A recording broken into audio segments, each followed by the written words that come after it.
अभी सोचता हूँ, सिर्फ सोच सोच से खत्म होता जा रहा हूँ कि अगर मुझे कुछ हो गया तो ये कहाँ जाएगी, कौन ख्याल देगा इनका। मेरे एक चचादार मेरी बहन है, वो ले गई मेरी बेटी को, जाकर उसको मारती रही। छोटी सी चितरी सी, इससे बड़ी, उससे झाड़ू मरवा, पोछा करवा, उससे कपड़े धोआ, आप सोई लेना और उसे मारना डंडों से। फिर मुझे पता लगा मैं ले आया। ऐसे रिश्तेदार को क्या करना। ये मेरी बेटी ने एक दिन भूखे पड़े तो मैंने कहा बेटा बहुत, इसने कहा भूखे रहने के आपने मांग के नहीं किसी। अभी दिल नहीं करता किसी से मांगने के लिए, मांग सकता नहीं। मैं कहता हूँ मेरी बच्ची भूखी ना रहे, मैं तो भूख काट लूंगा, ये नहीं रहे। नहीं एक छोटी बच्ची। अल्लाह खैर करे। आपका नाम क्या बेटा?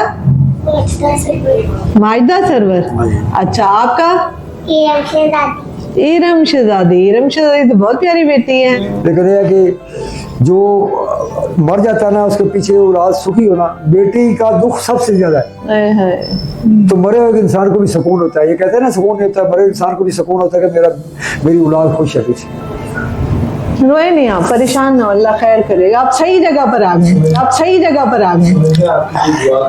हाँ, आप सही जगह पर आ गए, आप सही जगह